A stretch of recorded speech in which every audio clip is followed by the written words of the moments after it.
Je vais rappeler ce qu'on fait très rapidement à The Family et au Barbare Attack. Alors, The Family, c'est un accélérateur de start-up qui a pour volonté de parler à l'ensemble de l'écosystème pour essayer d'un peu aligner les intérêts des 4 agents de l'écosystème qui peuvent avoir une influence sur la réussite des startups, à savoir les startups elles-mêmes, les grandes entreprises et les moyennes entreprises, les investisseurs et les officiels. Et on pense que si l'écosystème français est relativement toxique pour les startups, c'est-à-dire que des boîtes qui devraient réussir ne réussissent pas en France alors qu'elles avaient tout pour réussir, c'est aussi parce que des fois, les intérêts des différents acteurs ne sont pas alignés par incompréhension. Et donc, on a décidé de créer un événement qui s'appelle les Barbare Attack. Pourquoi les Barbare Attack? D'abord parce que le nom nous fait beaucoup rire.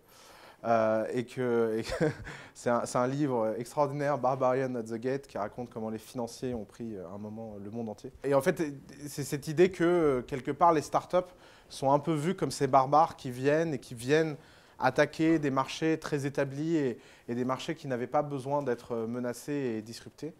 Et finalement, en faisant ces soirées, les Barbare Attack, on a envie de montrer ce que font les barbares pour essayer de susciter un écosystème local. Parce qu'on a vu un jour cette image très drôle dans le New York Times où il y avait les grandes sociétés des pays émergents qui tuaient les startups locales, pendant que Google était vu comme un monstre qui venait poignarder les géants dans leur dos. Parce qu'une fois qu'ils avaient ravagé l'écosystème local, c'était une introduction extraordinaire aux startups de la vallée. Donc voilà, donc les Barbare Attack, c'est sur invitation, c'est 2 fois par mois. Une fois, c'est fait par moi, l'autre fois, c'est fait par Nicolas Collin, qui est le 3e cofondateur de The Family. Et d'habitude, vous avez le droit à une intro bien mieux faite par Alice Zaguri, mais là, elle est dans un avion. Donc voilà. Donc ce soir, le sujet qui nous intéresse, c'est la santé. Parce que la santé, c'est important. Être en bonne santé, c'est une aspiration à laquelle qu'on essaye tous d'atteindre de plus en plus. On fait partie de cette génération qui est en train de connaître des progrès en termes d'espérance de vie extraordinaire.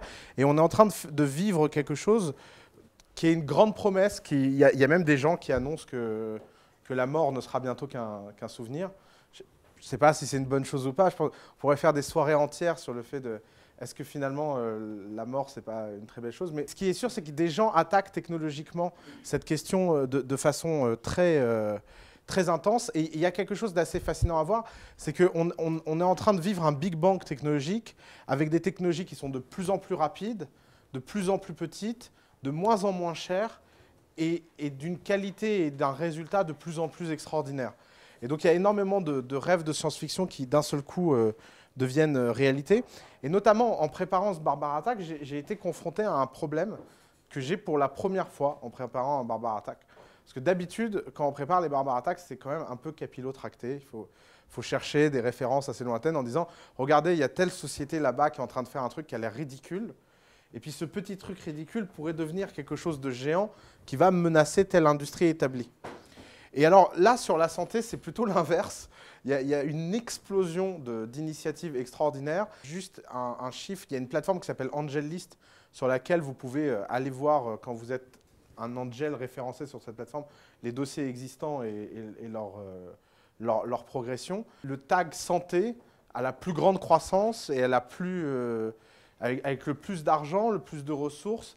Et c'est là où il y a le plus de gens qui essayent de faire quelque chose. C'est vraiment une industrie qui est en train d'exploser, que j'ai essayé ce soir de classer en 5 grandes catégories. Alors la première, c'est les innovations qui sont dues à l'avènement de l'information et du data-driven health.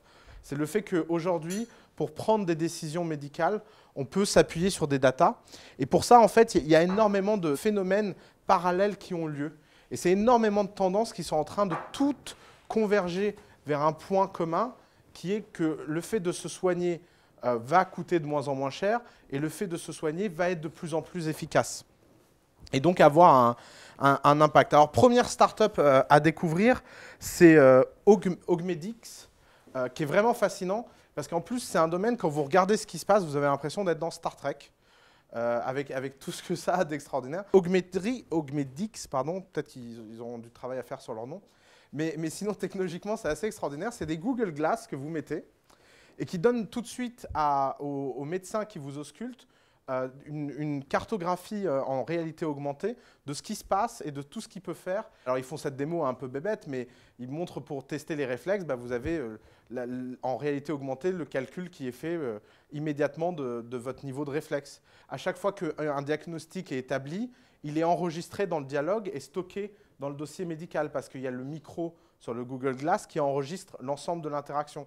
Donc un médecin qui se demande « Tiens, qu'est-ce que j'ai posé comme question à ce moment-là et quelle réponse il m'a donné ?» Eh bien, il y a un transcript qui est fait automatiquement dans le dossier médical sécurisé du patient parce que ça a été enregistré avec les glaces. Vous pouvez aussi, à un moment, il montre, c'est vraiment fascinant, je vous invite tous à aller voir la vidéo. Il y a vraiment beaucoup de vidéos à aller voir ce soir, vous pourrez vous faire une séance du samedi soir. Il vous montre que vous pouvez, en temps réel, pendant un diagnostic, aller demander un second opinion, un avis d'un expert, parce que les Google Glass sont connectés avec un système de vidéoconférence. Et surtout, ce qui est extraordinaire, c'est qu'à travers les Google Glass, en fait, vous pouvez avoir accès à toutes les informations que vous avez stockées sur vos patients. Et ça, cette digitalisation de la médecine a une première conséquence. Alors en France, c'est un sujet dont on parle depuis très longtemps. En préparant ce Barbara Attack, j'ai parlé à des gens qui m'ont dit « Ah, mais de toute façon, le dossier médical électronique, ça fait 15 ans qu'on m'en parle. Ça n'existera jamais, c'est impossible.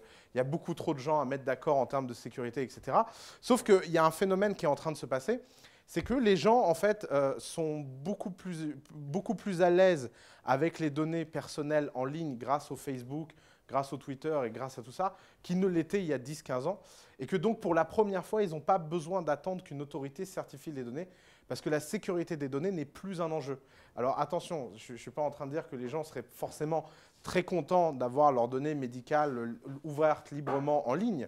Ce n'est pas le point. C'est juste que l'inquiétude vitale de se dire « mon dossier médical va être disponible ou pas » est quelque chose qui est beaucoup moins présent chez les gens, et notamment chez les jeunes gens, que ça l'était il y a 10 ans. Et donc, on est en train de voir en fait des gens qui sont en train de prendre cette question du dossier médical par la porte des données et par la porte du stockage. Alors, est-ce que vous avez entendu parler de Scanadu? Il y en a un seul qui a dit oui. Alors, Scanadu, c'est une boîte fascinante parce que c'est... alors déjà, ils ont une pitch line que seuls les Américains savent faire, même s'ils sont belges. Send your smartphone to med school. Et en fait, c'est un device qui se connecte à votre téléphone portable et qui permet, sur une base journalière, de prendre tous les diagnostics physiologiques qui peuvent être importants pour vérifier votre état de santé. Donc, vous verrez dans 3 secondes que je ne suis pas médecin, mais si j'ai compris, ils prennent votre pression artérielle, ils prennent votre température, ils prennent votre respiration, ils prennent votre toxicité sur la peau, vous posez votre doigt et ça vous dit l'état de vos bactéries. Ils prennent vos urines, ils ont des capteurs à urine que vous pouvez mettre dans les toilettes. Donc c'est une petite sonde que vous mettez dans les toilettes. Et donc ça prend les urines tous les jours et ça détecte un certain nombre de présences de bactéries dans les urines. Et tout ça est centralisé sur un petit device que vous pouvez envoyer à la personne de votre choix. Et alors ça, c'est ça qui est extraordinaire avec ces devices-là. C'est que d'un seul coup, votre dossier médical, en fait, vous en êtes propriétaire, vous ouvrez l'accès, vous fermez l'accès comme vous voulez. Et ce n'est plus une autorité qui va gérer une sorte de carnet de santé version électronique. C'est en fait un ensemble de devices interconnectés qui vont chacun produire de la donnée. Et toutes ces données vont être envoyées à la personne de votre choix. Alors, quel est le niveau de sécurité ça? C'est un peu comme la sécurité de votre carte bleue sur Amazon. C'est que tant qu'il n'y a pas de problème, il n'y a pas de problème. Si un jour il y a un problème, espérons que Scanadu soit suffisamment gros pour qu'ils puissent y survivre. Et puis de toute façon, si ça arrive trop tôt, c'est pas grave, ils mourront et puis un autre prendra le dessus. Mais finalement, cette libération par rapport à la métastructure et par rapport aux autorités et sortir de toute réglementation vis-à-vis de ça, c'est quelque chose que ces startups-là font avec énormément de force et elles le font beaucoup plus vite que les autorités réglementaires ne peuvent aujourd'hui appréhender ces phénomènes-là. Et notamment aujourd'hui, les objets comme Scanadu sont soumis en fait finalement à pas grand-chose en termes de régulation, à part qu'ils ne vous donnent aucun conseil médical, qu'ils vous encouragent, dès que vous avez la moindre problème, à aller voir un médecin, et qu'ils font un intermédiaire hyper informé pour les médecins chez qui ils vous envoient. Alors ils ont implémenté des features assez amusantes, du genre si votre fièvre dépasse un certain seuil, ça appelle malgré vous un médecin. pour éviter qu'il y ait le moindre problème. Ça peut être de la médecine très préventive. Alors Scanadu, c'est la version la plus aboutie et la plus... Alors c'est une société belge qui a été exfiltrée sur le campus de la NASA par Singularity University. Et aujourd'hui, Scanadu intéresse énormément la NASA pour une raison extrêmement simple, c'est qu'ils veulent mettre un Scanadu avec chaque astronaute. Parce que soigner les astronautes et vérifier l'état de santé des astronautes, c'est aujourd'hui quelque chose qui coûte très cher et qui est très compliqué, avec énormément de devices extrêmement intrusifs. Et la promesse en fait, de Scanadu, c'est de pouvoir fournir ça. Ça a été ce qui a fait qu'aujourd'hui, la NASA soutient financièrement cette initiative. Et en fait, c'est une technologie qui non seulement est utile aux spationautes, mais pourra être utile dans quelques années à nous tous ici dans la pièce. Et alors tout ça, c'est le phénomène du Quantify Self. Même le journal Métro a fait un numéro. Quand Métro fait un numéro spécial sur une techno, vous pouvez vous dire qu'elle est massivement adoptée. Vous avez Jobone, il y a WeThings, d'ailleurs WeThings est dans la salle quelque part, qui pourra faire... Bonjour. Qui pourra faire une présentation. C'est l'idée que en fait, vous allez pouvoir mesurer sur vous. Alors par exemple, ce Jobone, là, c'est un bracelet que vous portez autour du poignet, qui va compter le nombre de pas que vous faites tous les jours, qui va vérifier vos cycles de sommeil et vous réveiller au bon moment. Vous avez des devices, WeThings fait un device où vous pouvez regarder votre pression artérielle de façon automatique et le stocker. WeThings a innové en prenant des balances qui envoient à qui vous voulez le résultat de votre poids, et ça vous permet de suivre dans le temps votre masse graisseuse, votre masse musculaire et votre poids. Et en fait, toutes ces technologies répondent à un point assez idiot, en fait, qui est que toutes ces datas sont extrêmement riches et elles permettent en fait à toute la chaîne d'en profiter. Et alors, ce qui est incroyable, c'est qu'autour de ces datas-là, il y a un alignement extraordinaire. D'abord, il y a un alignement des gens, parce que surveiller sa santé, c'est un réflexe contemporain extrêmement présent dans la tête de la population cible de ces appareillages-là. Alors la population cible, pour l'instant, elle est urbaine plutôt jeune, ou elle a des problèmes. C'est les deux extrêmes quand on voit Quantify Self. Et elle est plutôt à l'aise avec les technologies. Finalement, j'ai l'impression que chez tous ces gens, il y a une prémisse qui est l'information crée le confort, qui est un vieux proverbe du XVIIe, mais qui d'un seul coup, avec le Quantify Self, trouve en fait une expression incroyablement simple. Et alors, donc, la demande est extrêmement forte de la part des gens, qui est alignée en fait, avec l'offre, puisque d'un seul coup, l'offre des devices est en train de devenir extrêmement variée et extrêmement importante, qui est alignée avec les technologies disponibles et qui est alignée finalement avec un intérêt d'extrêmement long terme, c'est que les gens se sentent mieux. Mais il y a un enjeu en fait extraordinaire avec toutes ces histoires de santé, c'est qu'aujourd'hui, les dépenses de santé, que ce soit aux États-Unis ou en France ou dans l'ensemble des pays développés, représentent une part de dépenses dans le PIB qui est considérable. Et on le voit avec les lois de programmation de la sécurité sociale et les psychodrames qu'elles créent dans à peu près tous les pays, quand on voit que les États-Unis ont été bloqués pendant 17 jours à cause d'Obamacare. On comprend que derrière en fait, la santé, il y a un enjeu politique structurel, majeur. Et derrière cet enjeu majeur, il y a l'avenir de nos comptes publics et de nos modèles de solidarité. Et derrière ça, il y a donc forcément un enjeu politique qui est un enjeu que tout politicien a envie d'aligner. Parce qu'à chaque fois qu'il y a la démonstration que quelque part, quelque chose peut améliorer la santé des gens et que toute médecine préventive qui peut réduire à long terme les dépenses de sécurité sociale, sont des choses qui, d'un seul coup, trouvent une force publique et un alignement qui sont très importants. D'ailleurs, si vous regardez Obamacare, et on va revenir sur le détail de ça, mais Obamacare, c'est à la fois un pan législatif pour créer une sécurité sociale disponible et qui ressemble un peu à un pays développé et plus un pays du tiers-monde pour les États-Unis. Mais à côté de ça, vous avez un pan entier dédié à l'innovation et la technologie au sein de l'assurance santé et du healthcare.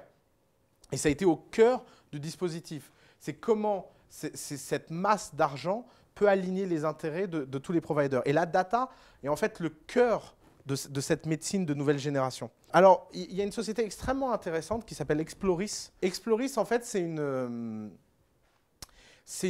société qui a un métier très simple, c'est de prendre toutes les datas médicales générées par l'ensemble des acteurs de la chaîne. Donc vous partez du patient lui-même avec le Quantify Self, et vous finissez avec les métastructures, les gouvernements, les laboratoires de recherche, les centres épidémiologiques, etc. C'est de mettre tous ces datas dans un seul pot commun dans lequel on peut faire des recherches de corrélation et dans lequel on peut faire des recherches et des analyses pour comprendre ce qui s'est passé. Est-ce que telle politique publique a eu un impact positif ou négatif sur la santé de tel segment de la population, etc., etc. Et leur métier, c'est d'acheter des données en détail pour les revendre en gros. C'est tout bête, et de façon anonymisée. Et c'est là qu'est le point important. Et aujourd'hui, le point important, c'est qu'ils prétendent analyser plus de 100 milliards de data points différents. Je ne sais pas si vous imaginez ce que représente 100 milliards de data points différents. Pas 100 milliards de données, c'est 100 milliards de data points, donc de types de données spécifiques. Et ça, en fait, c'est possible seulement grâce à l'avènement des technologies de big data qui a eu lieu sur les 5 dernières années, qui font qu'on arrive à traiter des niveaux de données de ce niveau-là sans aucune difficulté et pratiquement en temps réel. Si vous regardez l'infrastructure logicielle et matérielle qu'il fallait il y a 10 ans pour traiter ce genre de problème, c'était digne de la NASA. Aujourd'hui, c'est possible de le faire sur des infrastructures relativement peu coûteuses, et notamment grâce à toute la puissance de calcul qui est disponible dans le cloud. Alors l'autre point sur les données, c'est que les données, c'est aussi la communication. Et donc, ce n'est pas simplement des données physiologiques, etc., mais c'est aussi la communication avec les patients. S'il y a un point qui est extrêmement perturbant, à mon avis, dans le métier de médecin sur les 10 dernières années, c'est l'avènement de l'Internet. On est passé d'un monde où le médecin était une sorte de dieu qui descend de sa colline pour nous soigner, et avec tout ce que ça peut avoir de chamanisme, donc prends cette pilule et ne discute pas, à une situation où tout le monde a l'impression d'avoir un cancer parce qu'il a été sur Doctissimo.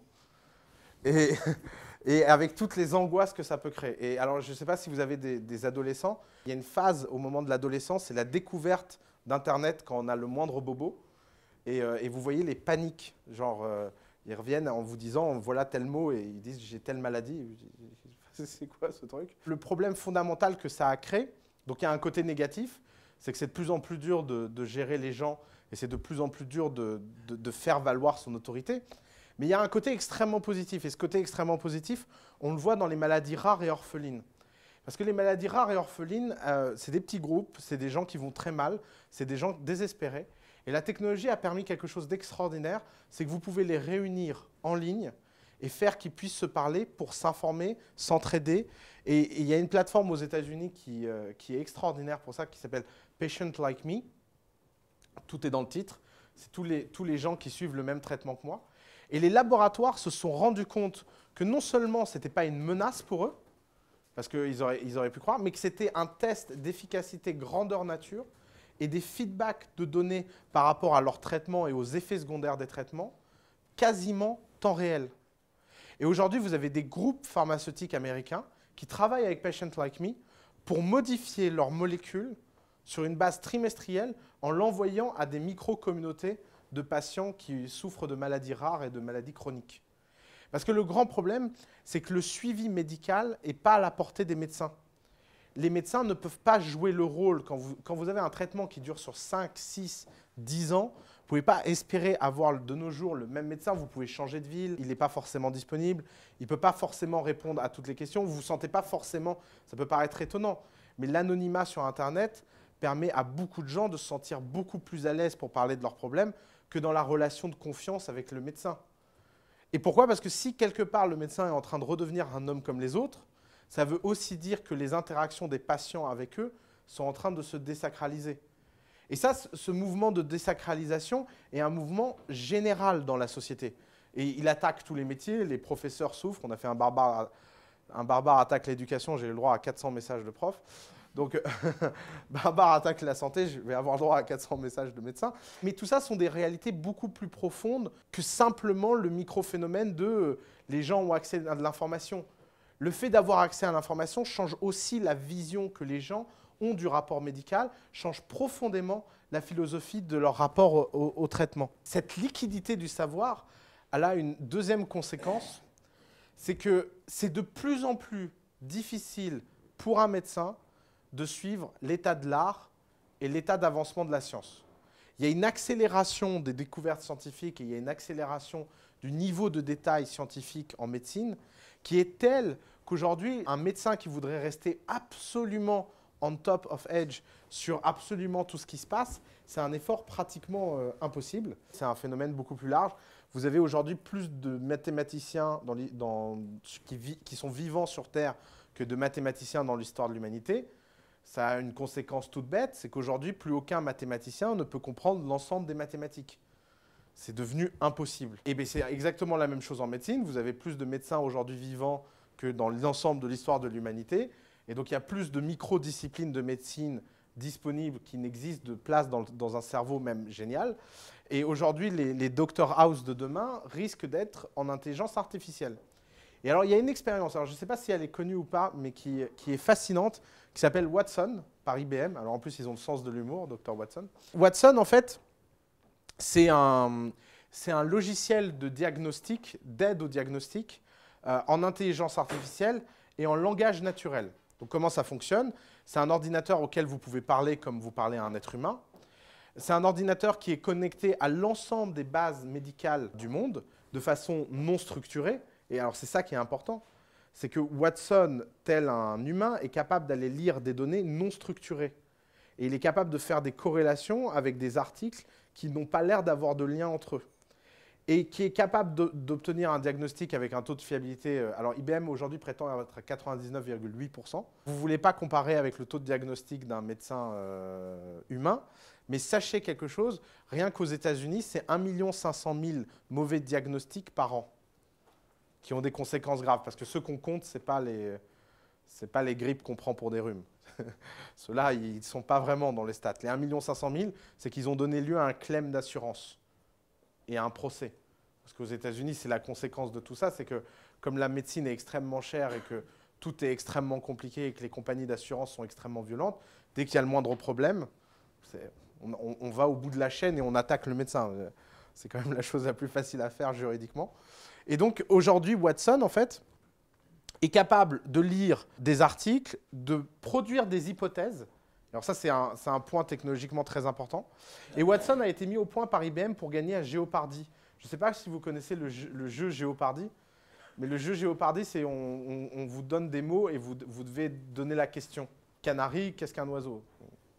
Et en fait, c'est un jeu très compliqué parce que y a plusieurs questions possibles en fonction d'un mot donné. Il y a des règles assez obscures que seuls les anglo-saxons comprennent, qui font qu'il faut plutôt choisir telle question plutôt que telle autre. Et en fait, Jeopardy, ils se sont rendus compte que la technologie qu'ils avaient mis au point pouvait être utilisée dans les hôpitaux. Alors Watson, ce n'est pas de la science-fiction. Watson a été implémenté à l'hôpital universitaire de Boston. Si aujourd'hui vous allez aux urgences de Boston, si vous êtes de passage à Boston, je vous invite à faire ça, vous pouvez aller rentrer aux urgences et vous verrez, il y a des espèces de colonnes avec des écrans auxquels vous pouvez parler. Et en fait, c'est la colonne qui peut vous prescrire un traitement pour éviter d'aller aux urgences. Donc pourquoi ça a été implémenté? Parce que les urgences croulent sous les demandes non urgentes. Et donc vous arrivez, vous parlez à la machine et la machine vous sort une ordonnance si elle estime qu'il n'y a pas d'urgence. Et s'il y a une urgence, bah, vous pouvez passer le sas et rentrer dans la salle. Mais donc aujourd'hui, le filtre pour savoir est-ce que vous rentrez aux urgences ou est-ce que vous ne rentrez pas, c'est une machine entièrement automatique qui le fait. Maintenant, imaginez Watson dans 5 ans, quand Watson va être disponible en ligne pour 50 centimes et qu'elle va pouvoir établir n'importe quel diagnostic de médecine générale. C'est quoi la conséquence de disruption de ça? Alors, ce qu'on me répond très souvent, c'est dire oui, mais il y a quelque chose de formidable, c'est la relation avec son médecin. C'est quelque chose d'irremplaçable. Et ça me rappelle exactement les discussions avec la télécommunication entre le réseau de voix filaire et la VoIP IP. À l'époque, je disais, mais la VoIP IP, c'est génial, ça marche. Et on me disait, non, mais ça ne marchera jamais. Je disais, mais je vous assure, ça marche. Non, ça ne marchera jamais. Et en fait, j'ai mis des années à comprendre que les gens qui me disaient ça voulaient dire, ça ne marchera jamais aussi bien. Mais le problème, c'est qu'une innovation n'a pas besoin d'être meilleure pour disrupter un marché. Elle a simplement besoin d'être moins chère. Et quand vous comparez la VoIP IP qui est gratuite à la voix de bien meilleure qualité qui est payante, les gens vont choisir la VoIP IP. Et ça va commencer par qui? Ça va commencer par tous les déserts médicaux. Regardez l'ensemble des lois qu'on essaie d'établir pour remplir les déserts médicaux. D'un seul coup, là, vous avez une solution extraordinaire qui est Watson. C'est que Watson, il peut avoir lieu par téléphone. Alors en plus, imaginez, parce que l'un des grands problèmes technologiques de toutes ces choses-là, c'est que leur interfaçage pour toute personne dépassant un certain âge, qui représente quand même grande concentration des dépenses médicales de n'importe quel pays développé, ne sont pas faciles parce que les gens ne sont pas forcément technologiquement aptes à pouvoir les faire. Là, vous avez quelqu'un qui peut prendre un téléphone, appeler un numéro et parler en langage naturel à quelqu'un comme si c'était un humain. Et vraiment, leur démo est bluffante. Je vous invite vraiment à aller voir leur démo parce qu'elle est bluffante. Et alors, Watson aujourd'hui est capable de gérer les urgences. IBM prétend que dans 10 ans, il aura appris suffisamment pour gérer tout et prendre le contrôle du monde, mais on verra si ça ira jusque-là. L'autre grande tendance, c'est la médecine personnalisée. Alors, la médecine personnalisée, c'est quoi? C'est l'idée que pendant très longtemps, on a vu la médecine comme quelque chose qui produisait un traitement qui devait marcher pour tout le monde. Puis on a commencé à se rendre compte qu'en fait, mine de rien, notre ADN avait une signification profonde. C'est qu'il signifiait qu'on était différents les uns des autres. Et que donc, on avait des choses auxquelles on réagissait et des choses auxquelles on ne réagit pas. Prenez le cas des intolérances alimentaires, prenez le cas de la flore intestinale, prenez le cas des bactéries produites, etc. Et tout ça, en fait, a énormément de conséquences. Et en fait, il est en train de se passer quelque chose d'extraordinaire. C'est qu'il y a une vague incroyable, c'est le séquençage du génome de moins en moins cher. Le premier séquençage de génome a coûté, je crois, $1 milliard. Ça a été un projet délirant qui a coûté énormément d'argent. Le deuxième séquençage a dû coûter 100 millions. Il y a 3 ans, on arrivait à le faire pour 10 millions. Et puis, il y a 23andMe qui a lancé à $10 000. Aujourd'hui, 23andMe, le premier niveau de séquençage, je crois que c'est $300. $99 de mieux en mieux. Et en fait, il y a une autre société qui est extrêmement connue dans ce domaine, qui est Ion Torrent Chip, qui est le séquençage temps réel et permanent pour non seulement voir votre ADN au sens ADN, mais aussi voir votre épigénétique. L'épigénétique, c'est la façon dont les gènes s'expriment. Et donc, c'est une chip que vous implémentez sur vous qui coûte $1000 et qui monitore en fait en temps réel si vos gènes s'expriment correctement ou pas. Et s'il y a le moindre problème. Leur prototype sort à la fin de l'année, là. Ils cherchent des volontaires, d'ailleurs, s'il y a des volontaires dans la salle. Aujourd'hui, c'est une puce qui coûte moins de $1000 à produire. Et vous imaginez qu'est-ce que ça a comme conséquence sur la médecine personnalisée. C'est-à-dire que bientôt, vous pourrez arriver chez votre médecin et vous posez votre bras sur la table et d'un seul coup, votre médecin a à disposition l'ensemble de vos gènes et tout ce que l'on sait à un moment T sur les gènes. Maintenant, imaginez de l'autre côté un monde de recherche qui tous les jours fait des progrès extraordinaires pour savoir quel gène signifie quoi, quel allèle signifie quoi, quelle épigénétique signifie quoi. Et vous vous retrouvez dans la situation où de plus en plus, on va pouvoir prendre des décisions. Vous rajoutez une troisième phénomène par-dessus tout ça, encore une fois IBM et surtout Dassault Systèmes, qui est son grand dada, qui est la programmation biologique. C'est-à-dire que tout ce qu'on a fait dans le monde de l'informatique à modéliser des phénomènes physiques, on va pouvoir le faire le biologique. Et Dassault Systèmes prétend que dans 20 ans, on sera capable de programmer des médicaments. C'est-à-dire qu'on pourra prendre le code génétique de quelqu'un comme une info et en fonction de ça, pouvoir produire des traitements qui seront imprimés et qui vont être développés comme pour soigner. Alors là, ça y est, vous avez tous décollé, vous vous êtes dit, il est complètement fou. Et ce qui est fascinant avec ces technologies-là, c'est que c'est des technologies où actuellement, il y a des milliards qui sont investis de façon privée. Ce n'est pas de la recherche publique. Il y a une façon en général de savoir à quel point on est proche de l'application ou pas, c'est de connaître le pourcentage d'argent public dépensé sur un domaine scientifique et le pourcentage d'argent privé. Et quand le pourcentage d'argent privé dépasse celui de public, ça veut dire qu'il y a un nombre de gens assez impressionnant qui pensent que c'est réel. Alors, ça ne veut pas dire qu'ils ne se plantent pas. Il y a eu des grands... L'intelligence artificielle et les années 80, grand raté. On nous avait promis des robots et des voitures qui volent, on a eu Twitter. Mais là, aujourd'hui, on est face à des gens qui croient vraiment profondément à l'idée qu'on va pouvoir personnaliser à ce point le truc. Et alors, l'une des sociétés stars de ce domaine, c'est Bluebird Bio. Si vous êtes spéculateur, l'action est vraiment pas chère en ce moment. Et Bluebird Bio, c'est les traitements génétiques adaptés en fait, à vos grands phénotypes. Donc, ils en sont au stade préhistorique de la médecine personnalisée, mais ils ont déterminé une centaine de phénotypes.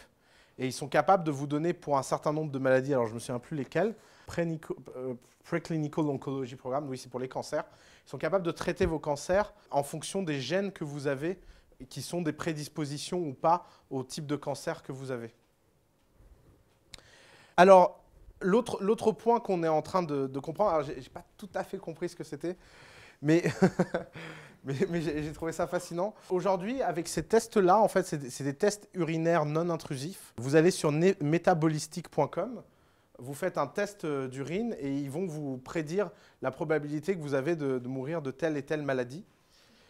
Alors, je me sens pas très à l'aise d'en parler là, mais enfin, j'ai pris celui-là parce qu'il avait le plus beau site. Je n'ai vraiment pas compris. Mais vous en avez des centaines. C'est-à-dire que c'est un phénomène généralisé. Des types qui vous disent « Envoyez-moi vos urines, on va les collecter, on va stocker les données et on va savoir quel type de maladie auquel vous allez être sensible ». Il y en a de plus en plus. Alors évidemment, l'autre point de la santé, c'est aussi l'environnement. Très rapidement, les gens qui se quantifient eux-mêmes se sont dit c'est quand même vachement intéressant de regarder ma pression artérielle, etc. Mais qu'est-ce qui se passe si je respire un air pollué dans ma maison? Et donc, vous voyez des startups apparaître, comme cette startup dont on est très fier, Airbox Lab, qui moniteur l'air et la qualité de l'air dans votre maison et vous donne des conseils comme déménager si c'est vraiment trop catastrophique. On a aussi un phénomène extraordinaire, c'est le Do-It-Yourself Genomics. C'est une plateforme sur laquelle vous pouvez aller, où il y a des centaines d'expériences en open source pour manipuler des gènes et manipuler des bactéries. Et ça, aujourd'hui, c'est une réalité, c'est que vous avez de plus en plus de hackers qui ne s'intéressent plus seulement au numérique, mais s'intéressent aussi au vivant, avec tout ce que l'esprit hacker et tout ce que la culture hacker peut apporter. C'est-à-dire débrouillardise, c'est-à-dire solutions non conventionnelles, c'est-à-dire chemin de traverse pour répondre à des problèmes. Et notamment, on est en train de voir émerger, et d'ailleurs la France est vraiment à la pointe de ça mondialement, les Biohacker Labs.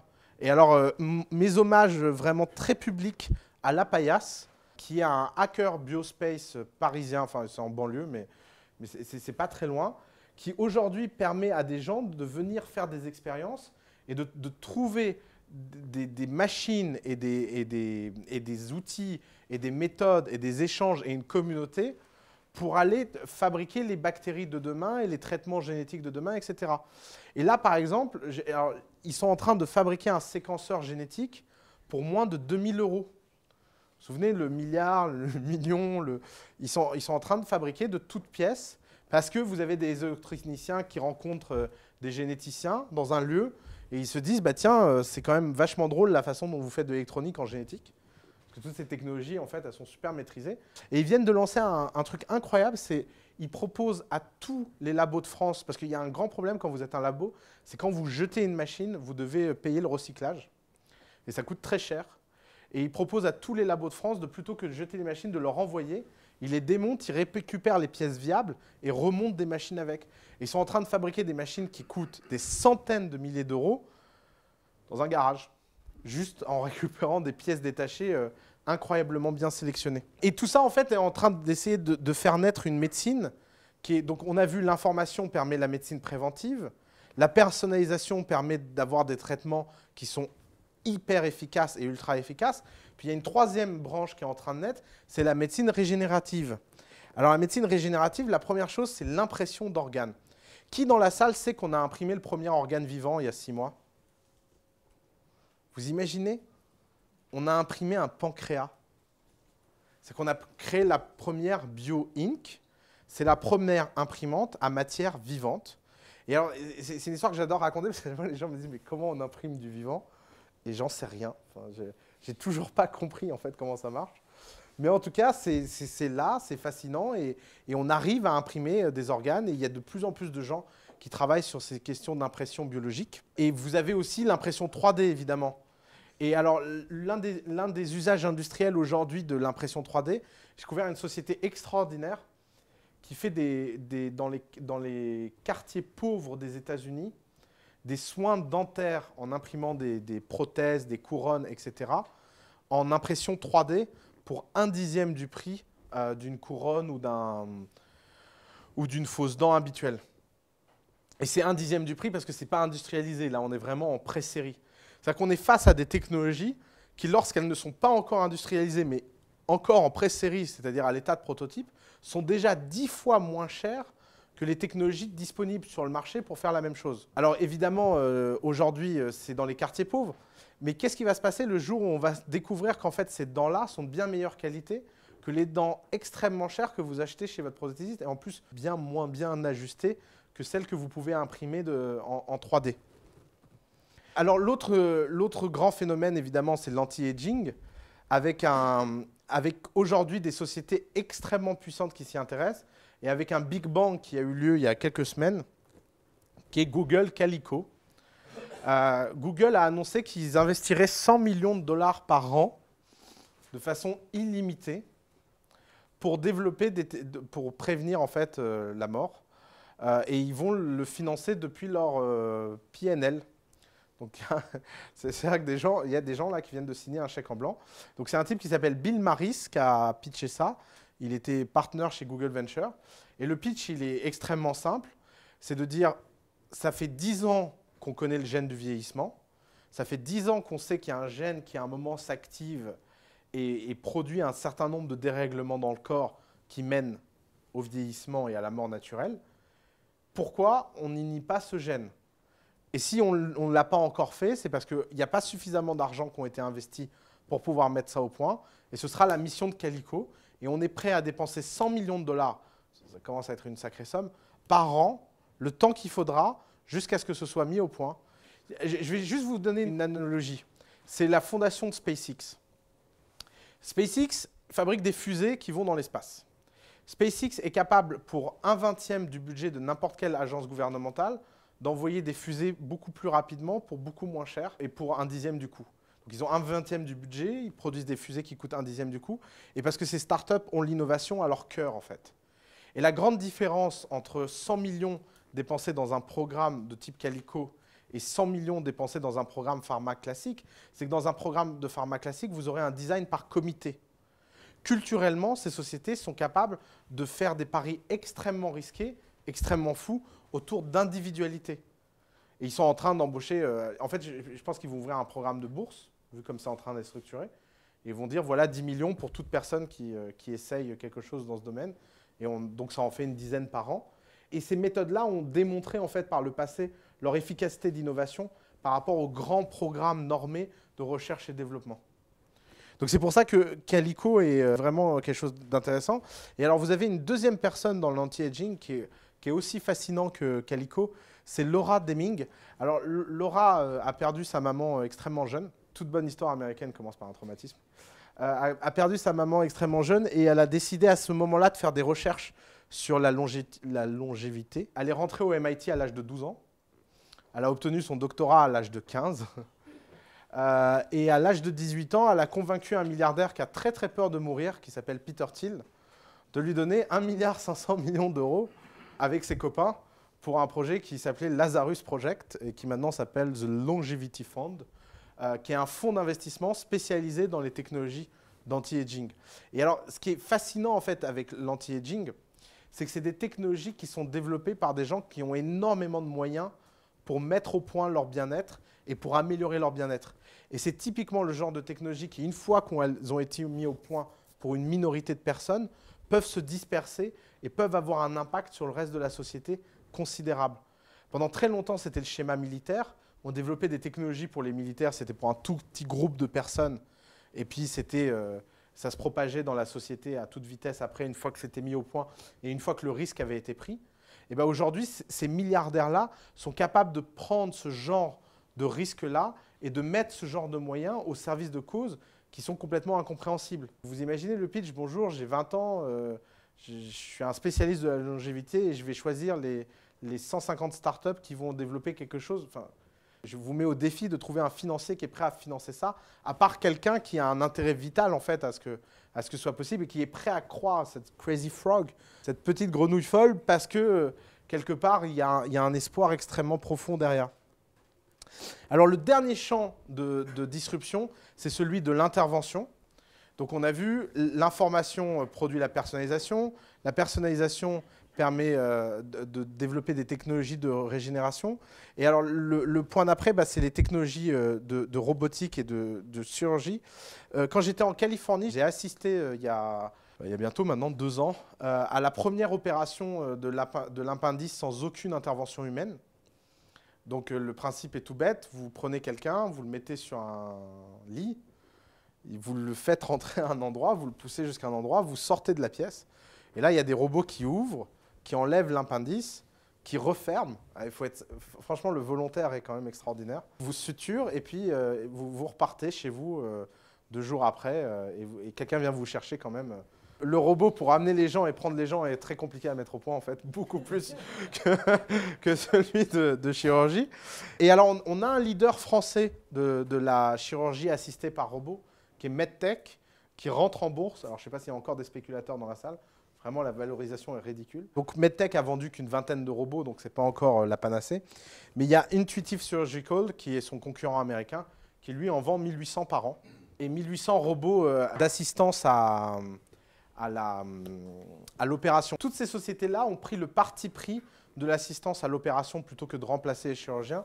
Il y a juste Stanford dans son département de robotique qui a voulu pousser dans la med school le fait de remplacer carrément les chirurgiens, et notamment pour toutes les opérations en zone de conflit et en zone de guerre. Je ne sais pas si vous avez vu le dernier, comment il s'appelle ce film, Alien, Prometheus. Dans Prometheus, il y a une scène où il y a une opération chirurgicale faite par une machine mobile. Et ça, en fait, c'est quelque chose sur lequel Stanford Med School travaille avec le département de robotique. Et d'ailleurs, le Oussama Ammar qui travaille sur ce sujet-là, ce n'est pas moi. On porte exactement le même nom. Il est Head of Robotique Médical à Stanford. Et il a un parcours très intéressant parce qu'avant ça, il était chez Google. Et chez Google, il développait quoi? Il développait des serveurs et de l'intelligence artificielle. Et c'est pour vous montrer comment ce monde-là est en train de conquérir le monde de la santé avec des approches complètement nouvelles, avec des paradigmes complètement révolutionnaires, et avec ce rêve, en fait, un peu de science-fiction qui, je pense, le rêve qu'ils ont tous eu enfant quand ils lisaient des livres, qui est les fameux organes bioniques. Et alors, vous avez la... Je ne sais pas si... Ah mince, il n'y a pas la photo. Il y a une photo très impressionnante de la première jambe bionique implémentée à quelqu'un, qui est une jambe mécanique qui est contrôlée par le cerveau.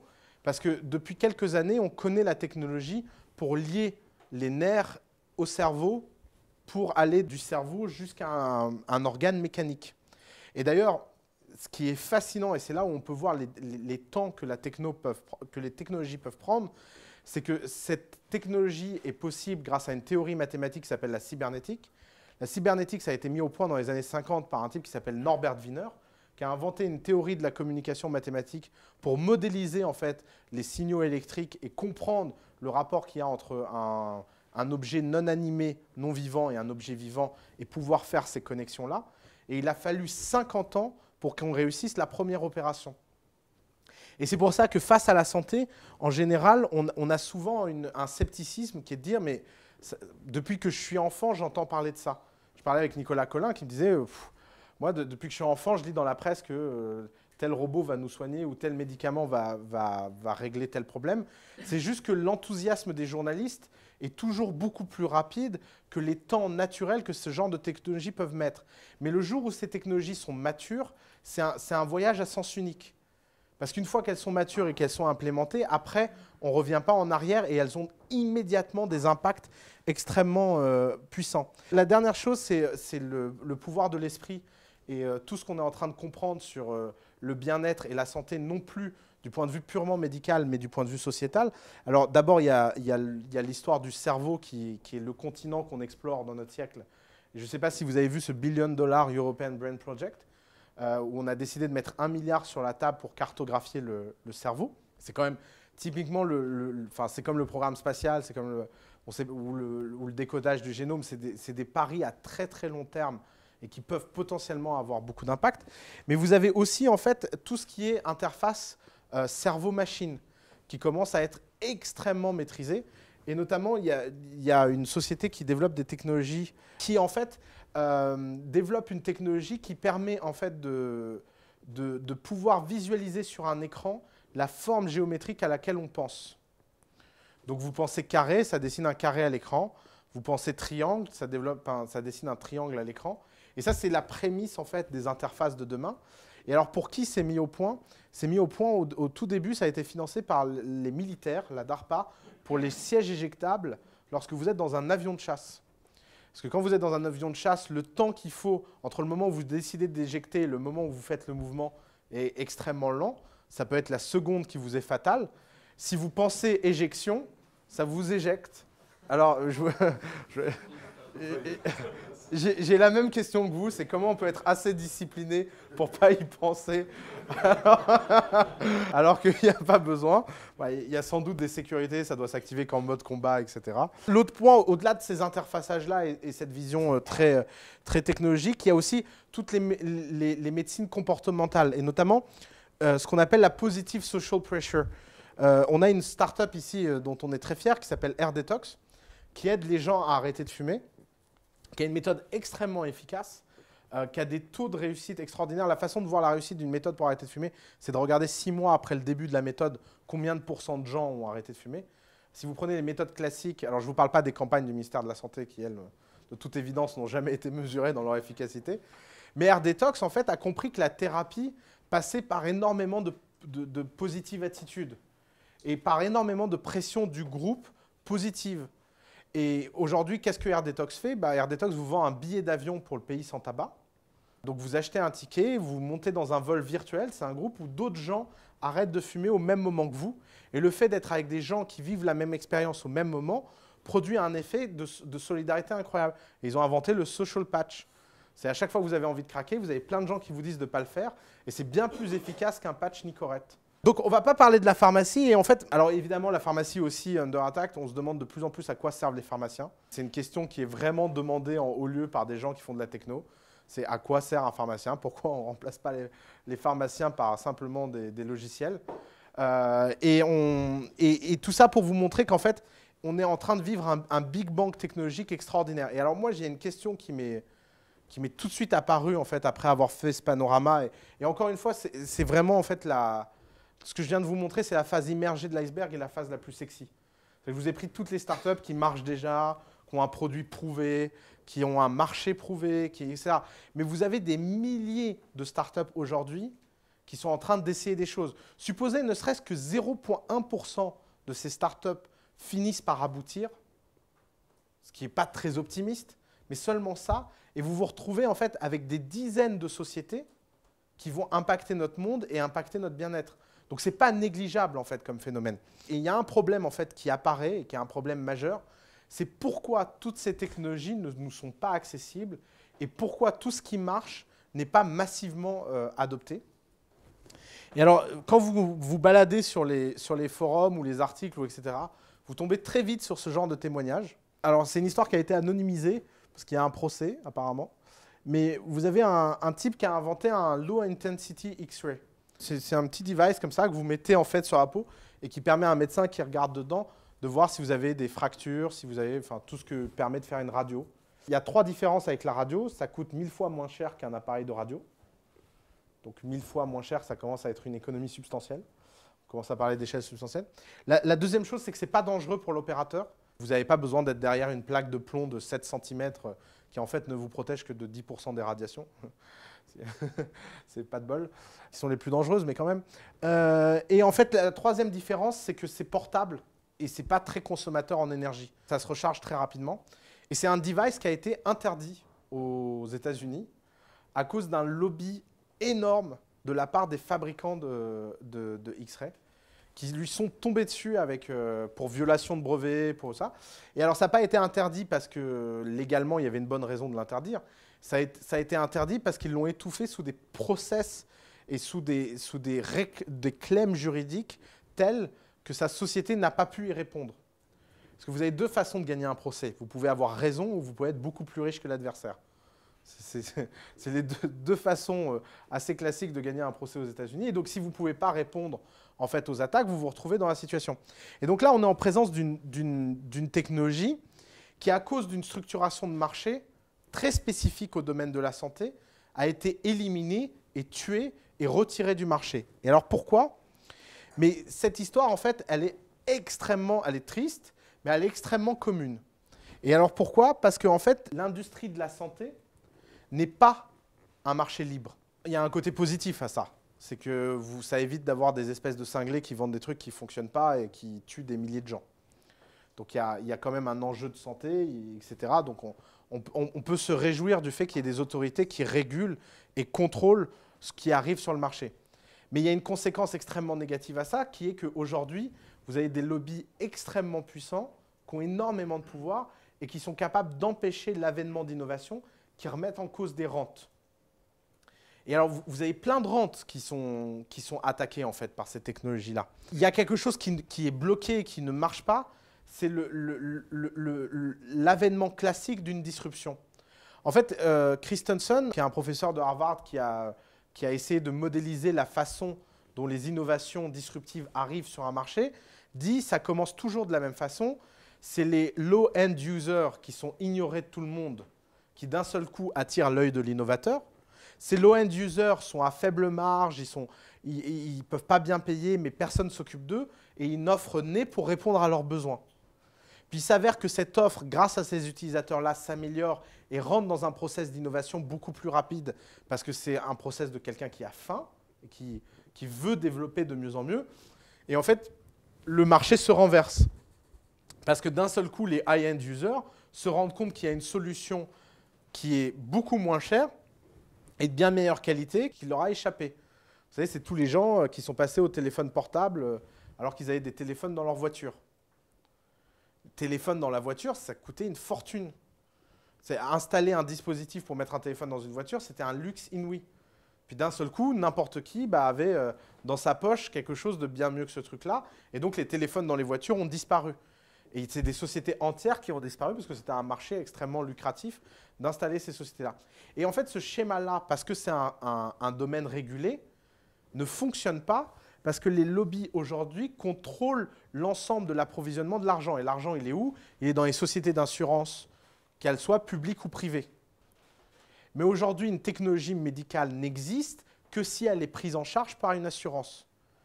Et il y a un lien en fait extrêmement organique entre les sociétés d'assurance et leurs rentes, et de l'autre côté, les grands pourvoyeurs de technologies médicales et de tout ce que ça veut dire. Les autorités, alors d'ailleurs, je n'ai pas envie de rentrer dans ce débat-là, mais il y a des centaines de livres qui ont été écrits sur les autorités de régulation dans ce milieu-là et leurs liens avec l'industrie pharmaceutique, etc. Et en fait, tout ça est un monde qui aujourd'hui empêche toutes les innovations d'arriver. Aujourd'hui, les technologies les plus impressionnantes en médecine, etc., sont en train d'apparaître dans les pays du tiers-monde parce qu'ils n'ont pas ce genre d'obstacle-là. Et d'ailleurs, Scanadu, en fait, explique qu'aujourd'hui, que son premier marché, c'est les pays émergents. Ce n'est pas les pays développés. Les gens sont beaucoup moins protégés et ont beaucoup moins d'informations et donc sautent des étapes technologiques. Comme l'Afrique a installé comme premier réseau la 4G. Forcément, ils ont le meilleur réseau 4G du monde parce qu'ils n'ont pas à rembourser le réseau 2G, 3G et je ne sais pas quoi qui a été mis avant. Quand vous prenez des pays comme la Chine, ils ont une telle définition de la propriété intellectuelle que d'un seul coup, lancer une société de générique, c'est beaucoup plus simple que n'importe où ailleurs sur Terre. Il y a beaucoup moins de brevets à respecter, etc. Et donc, ce path traditionnel de low-end vers high-end qui fait qu'une innovation se finit par se faire adopter a l'air cassé.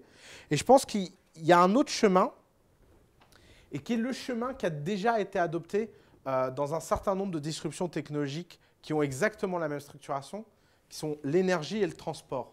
Je ne sais pas si vous connaissez Tesla, mais Tesla, c'est une société qui aujourd'hui est en train de révolutionner l'industrie automobile. Et Tesla, en fait, a une façon toute bête pour l'avoir fait, c'est qu'ils ont fait ce qu'on appelle une high-end disruption, c'est qu'ils ont pris le segment de clients le plus favorisé et ils ont fait payer leur recherche et développement et leur développement par ce segment-là. Donc, ils ont commencé par fabriquer une Ferrari électrique. Et puis, cette Ferrari électrique a permis de payer une berline de luxe électrique. Et là, le lancement de la berline de luxe électrique est un tel succès qu'ils vont lancer une berline moyen de gamme l'année prochaine. Et si c'est un succès, ils vont lancer une Clio électrique. Et vous voyez comme ils sont descendus en fait dans la chaîne. Ils ont commencé par les clients les plus privilégiés pour descendre jusqu'aux clients les moins privilégiés. C'est quelque chose qui pourrait tout à fait se passer dans la santé parce qu'il y a il y a un spectre en fait de la segmentation client, qui sont les gens les plus riches, qui sont capables de mettre et d'investir dans leur santé beaucoup plus que le commun des mortels, et sans aucune considération pour le fait que ce soit remboursé ou pas. Et ils ont des caractéristiques de customer development qui sont extrêmement intéressantes. La première, c'est qu'ils sont extrêmement demanding dans leur attente. Vous pouvez parler à tout médecin qui a une clientèle aisée, vous verrez à quel point ça peut être un enfer d'avoir ce genre de client. C'est d'un seul coup, leur niveau d'exigence sont extrêmement élevés. La deuxième chose, c'est qu'ils ne sont pas du tout cost sensitive. Ils ne vont pas prendre quelque chose parce que c'est remboursé par leur assurance. Ils vont prendre quelque chose parce que ça va améliorer leur bien-être, ça va améliorer leur longévité, ça va leur permettre de soigner. Donc ils n'ont pas cette sensibilité au coût. Donc on peut bâtir sur ces populations-là des business extrêmement rentables. La troisième chose, c'est qu'ils valorisent énormément le fait de pouvoir avoir énormément de facilité dans leur pratique médicale. Ils valorisent le fait d'avoir accès à n'importe quel moment à leur médecin et à des horaires pas du tout classiques. Et ils valorisent aussi le fait de voir ça comme un investissement. Ils voient leur corps comme un actif et ils voient ça comme un investissement. Et ils sont prêts à faire un investissement considérable en échange de retours sur investissement extrêmement faibles. Et en fait, tout ça, c'est un terreau extraordinaire pour l'innovation. Et c'est un terreau qui permet en fait de pouvoir, sur cette population-là, démontrer quelque chose, parce qu'il y a quelque chose d'amusant en fait.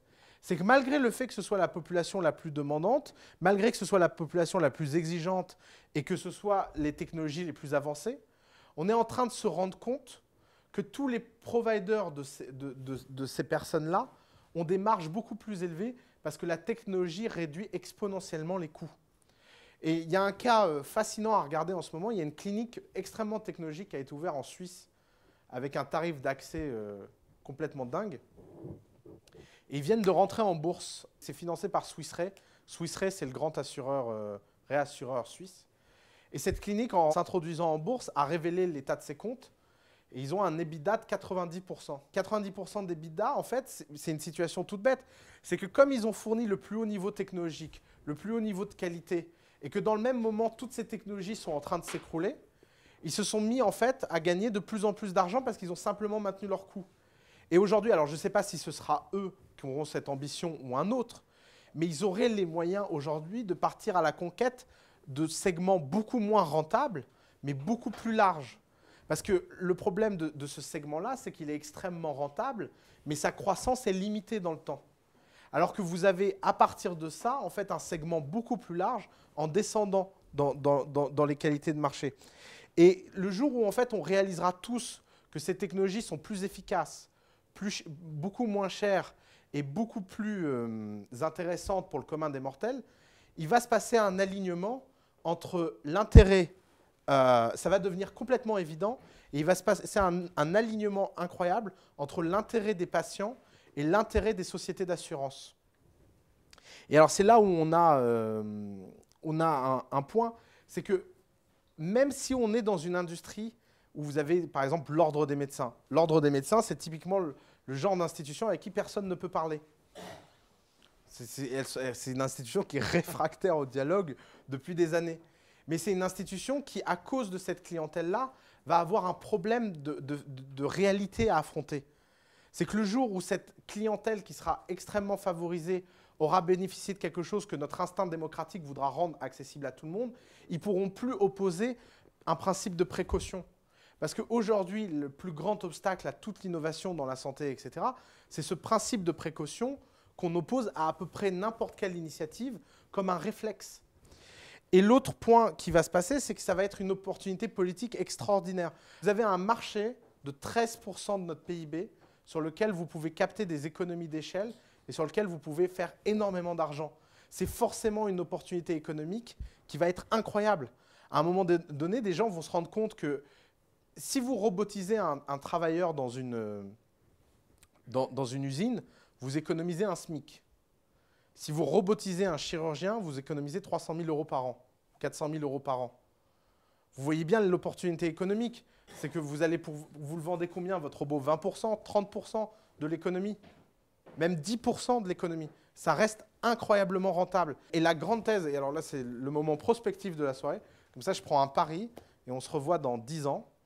La grande thèse que je fais, c'est que ça va devenir un enjeu politique majeur parce qu'on va vivre exactement ce qui s'est passé, la sécurité sociale va vivre exactement ce qui s'est passé avec Obamacare.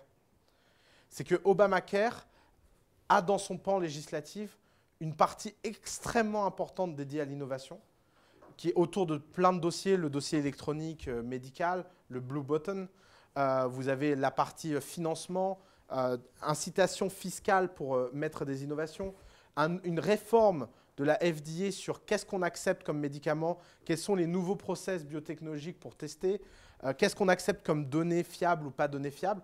Et en fait, derrière une réforme du système de santé, c'est l'ensemble du dispositif d'acceptation de la technologie qui a été adopté, parce que la dette est telle qu'on n'a plus de choix que de faire des économies. Et quand vous regardez sur cette industrie aujourd'hui, la seule façon de faire des économies, on l'a vu, là on est en train de limiter le grand amendement du jour, on limite le plafond autorisé par les mutuelles pour que les médecins contrôlent leurs honoraires. Impact sur le budget probable de la sécurité sociale, si ça passe, 0,5%. C'est des mesures qui n'ont aucune force, aucun impact. Alors que si demain vous avez la télémédecine qui est disponible, pas chère, gratuite, à part le fait que vous allez avoir un problème social majeur à gérer avec les médecins, et qu'il va falloir comprendre ce qui se passe. Mais à part ce détail, vous allez vous retrouver face à une situation où énormément de gens vont avoir accès à un bien-être et une santé bien plus efficace et bien plus accessible. Voilà, merci beaucoup.